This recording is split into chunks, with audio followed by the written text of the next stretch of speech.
ऐसे ही सूत जी महाराज शौनकादि ऋषि को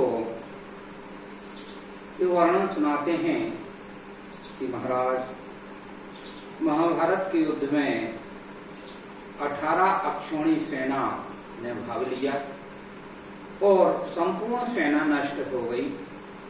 जैसा आपको पूर्व में भी बताया कि कुल 10 लोग इस पूरी 18 अक्षौणी सेना में से जीवित बचे थे। तो अक्षौणी शब्द सुनते ही शौनकादि ऋषि ने प्रश्न किया। ऋषयः उवाच अक्षौणीति प्रोक्तम्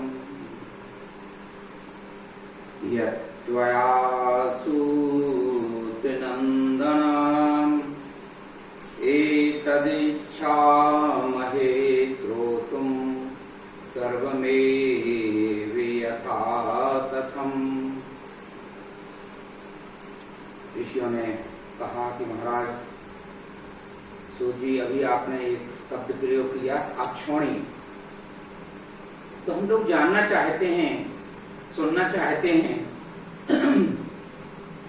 कि अक्षौणी का मान क्या है, उसका माप क्या है। जो आपने कहा अक्षौणी इति, आपने जो अक्षौणी शब्द प्रयोग किया है उसका एतदिच्छामहे, हमारे अंदर एक इच्छा हो रही है कि जाने कि अक्षौणी है क्या। श्रोतुम, आप हमें श्रवण करवाइए।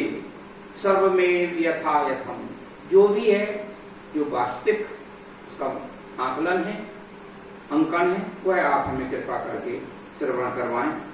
तब सूत जी महाराज बताते हैं कि अक्षौणी सेना में पैदल, रथी अर्थात रथ, गज हाथी और अश्व शामिल होते। 4 प्रकार की चतुरंगणी सेना कहलाती है, जिसमें रथ, हाथी, अश्व और पैदल, इस प्रकार 4 प्रकार की सेना रहती है। और पूर्व काल में, महाभारत युग में और अभी भी वर्तमान में भी सबसे जो छोटी इकाई होती है सेना की, उसको पत्ती कहते थे। उस समय महाभारत काल में सेना की जो सबसे छोटी इकाई होती थी उसको पत्ती कहते थे। और इस पत्ती में एक हाथी, एक रथ, 3 अश्व और 5 पैदल, माने 5 पैदल सैनिक होते थे, 3 घुड़सवार होते थे, एक रथ होता था और एक हाथी होता था। इन पे योद्धा बैठे होते थे। तो लगभग एक हाथी पर एक योद्धा होता था। महावत अलग होता था, क्योंकि महावत युद्ध नहीं लड़ता। इसी प्रकार रथ को संचालन करने वाला, हाँकने वाला युद्ध में शामिल नहीं होता है। वह सिर्फ जो रथी होता है, जो रथ में बैठा होता है योद्धा, उसके निर्देशानुसार रथ को चलाता है। इस प्रकार सबसे छोटी इकाई पत्ती कहलाती है। और पत्ती में एक रथ, एक गज, 3 अश्व और 5 सैनिक होते हैं। महाराज सूत जी महाराज कहते हैं एक पत्ती का 3 गुना, माने 3 पत्ती को सेना का मुख कहलाता है, मुख कहा जाता है, सेना का मुख। इसमें एक पत्ती के 3 गुने लोग शामिल होते हैं, अर्थात 3 हाथी होंगे, 3 रथ होंगे और 9 घुड़सवार होंगे और 15 पैदल सैनिक होंगे। और 3 सेना मुख को एक गुल्म कहा जाता है। अभी आपको एक सेना मुख बताया, एक सेना मुख में 3 पत्ती सेना होती है।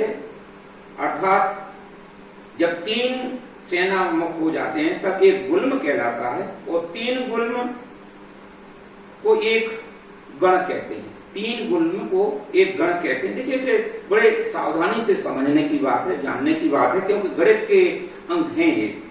तो फिर से समझ लें, एक पत्ती में एक रथ, एक हाथी और 3 घोड़े तथा 5 पैदल होते हैं।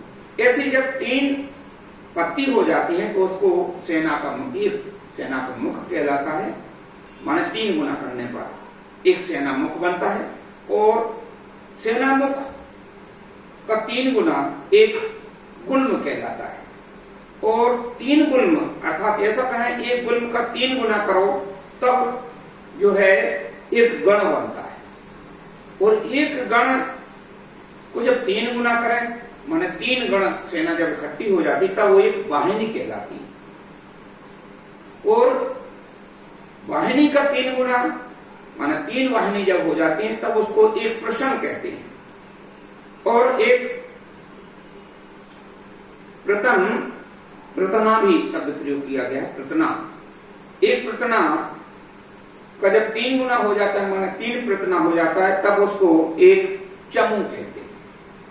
और 3 चमू बराबर एक अनीकनी कहलाती थी। 3 चमू बराबर एक अनीकनी और 7-10 अनीकनी। जब 10 गुना मतलब एक अनीकी जब 10 गुनी सेना हो जाती थी, 10 अनीकनी हो जाती थी तब एक अक्षौणी सेना कहलाती थी। अब इसे अगर अपन अंकों में बांटे तो ऐसा कह सकते हैं एक अक्षौणी सेना में अब इनका 3 गुना करते हुए देखिए पत्ती का 3 गुना किया आपने तो आपको सेना मुख मिला। सेना मुख का 3 गुना किया तो आपको गुल्म मिला। और गुल्म का 3 गुना किया तो गण मिला। फिर गण का 3 गुना किया तब वाहिनी मिली। और वाहिनी के 3 गुना किया तो प्रतना मिला। और प्रतना का 3 गुना करने पर चमू मिला। और तब चमू के 3 गुना करने पर एक अनेकनी मिली। और 10 अनेकनी बराबर एक अक्षौणी सेना होती थी। अगर इसको अंकों में गुणा करके देखें तो एक अक्षौणी सेना में ये ध्यान रखने की बात है, समझने की बात है। और ये अंक की मान है, इसको याद भी होना चाहिए हमारे सभी कम से कम सनातनियों को, भारतीयों को और हमारे नौजवानों को, युवाओं को जो अभी तैयारियां कर रहे हैं आगे के लिए, उनको भी ये सब चीजें पता होना चाहिए। कभी कभी प्रश्न पूछ भी लिए जाते हैं। तो एक अक्षौणी सेना में 21,870 रथ होते हैं। फिर से समझ लें, एक अक्षौणी सेना में 21,870 रथ होते हैं। और क्योंकि जितने रथी होते हैं उतने ही हाथी भी होते हैं तो हाथियों की संख्या भी 21,870 ही हुई एक अक्षौणी में। अब इसके 3 गुने होते हैं घोड़े, तो घोड़ों की संख्या हो जाएगी 65,610 घुड़सवार होते हैं। और पैदल 5 गुने होते हैं, इसलिए 1,09,350 पैदल होते हैं। जब इतनी सेना होती है तब उसको एक अक्षौणी सेना कहते हैं। आप ऐसा कह सकते हैं कि लगभग ये सेना आपकी एक अक्षौणी कहलाई। और महाभारत में 18 अक्षौणी सेना ने भाग लिया। इस 18 अक्षौणी सेना में 11 अक्षौणी सेना तो कौरवों की तरफ से युद्ध लड़ रही थी और 7 अक्षौणी सेना पांडवों की तरफ से युद्ध लड़ रही थी। और आपको एक और जानकारी महत्वपूर्ण बता दें कि जब युद्ध हुआ तो कुल युद्ध 18 दिन चला। 18 अक्षौणी सेना थी, 11 और 7, और 18 दिन तक युद्ध चला। इसमें सबसे पहले भीष्म पितामह सेना अध्यक्ष बने। युद्ध उनकी निर्देशन में, उनकी उपस्थिति में या ऐसा कहें उनके मार्गदर्शन में सेनापति वही बने। और भीष्म पितामह 10 दिन तक युद्ध किया। 10वें दिन आखिरी में, जैसा आपको सबको मालूम है कि अर्जुन ने उनको बाणों से सरसैया पर शयन करवा दिया। आगे कथा विस्तार से आएगी। जब भीष्म पितामह 10 दिन युद्ध करने के बाद में, क्योंकि उनको इच्छा मृत्यु का वरदान था, तो मृत्यु तो नहीं हुई लेकिन वो सरसैया पर लेट गए। तब फिर आचार्य द्रोण को सेना नायक बनाया गया और उनके नेतृत्व में 5 दिन तक युद्ध हुआ। आप सबको मालूम, आचार्य द्रोण की मृत्यु हो जाने के बाद में फिर कर्ण 2 दिन तक युद्ध कर्ण की अध्यक्षता में हुआ, सेना नायक बना कर्ण और 2 दिन तक युद्ध चला। और कर्ण की मृत्यु हो जाने के बाद में शल्य को अध्यक्ष बनाया गया और शल्य केवल आधे दिन ही युद्ध कर पाए और उनकी भी मृत्यु हो गई। इस प्रकार से 17.5 दिन हो जाते हैं। आधा दिन जो बचता है उसमें अधिकांश सेना नष्ट हो गई थी कौरवों की और दुर्योधन और भीमसेन के बीच में गदा युद्ध आधे दिन चला। आखिरी में आधा दिन समाप्त होते होते 18वां दिन का अंतिम समय जब आया तब भगवान के संकेत करने पर भीमसेन ने गदा युद्ध में कमर के नीचे जंघा में प्रहार किया और वहां दुर्योधन जंघा आघात होने के कारण रणभूमि में गिर गया और वो विलाप करने लगा।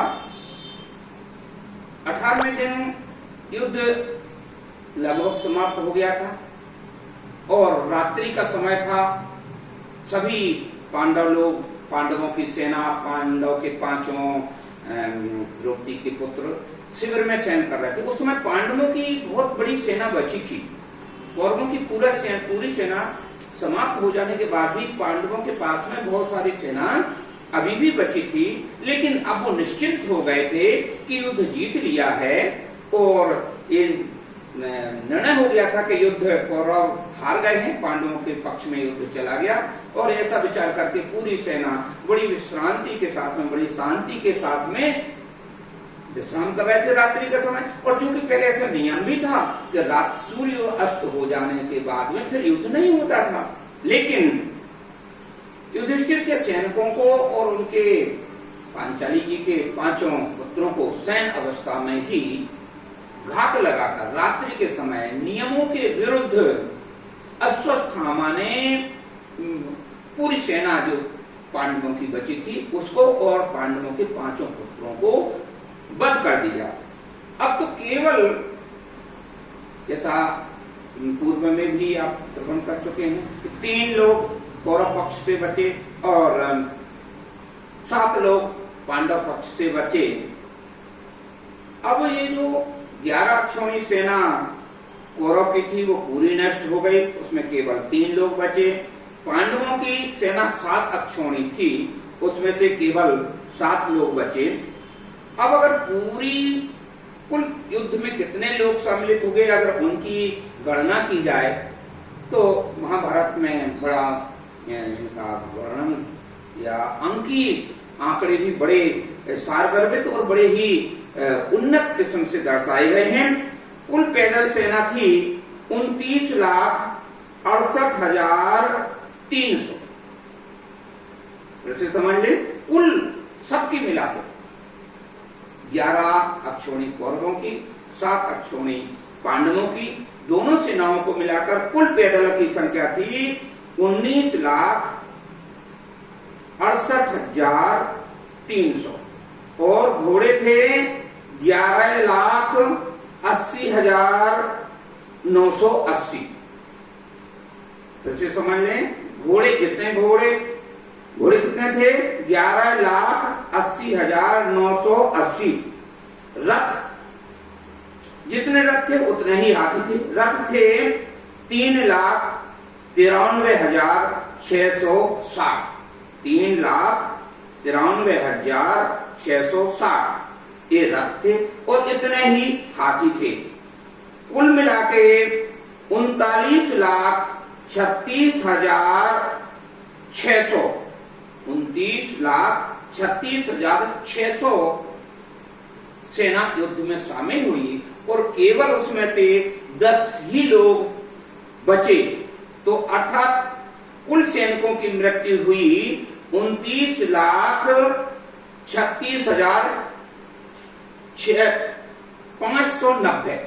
अगर 10 घटा दें 600 में से तो 590 माने 29,36,590 सैनिकों की मृत्यु हुई ये बड़ा इसलिए इसका नाम महाभारत कहा गया। ये अभी तक का जो ज्ञात आंकड़े हैं उनमें सर्वाधिक सबसे अधिक रक्तपात करने वाला ये युद्ध था और ये धर्म की स्थापना हेतु युद्ध हुआ था। इस युद्ध का नाम दिया गया धर्म स्थापना हेतु।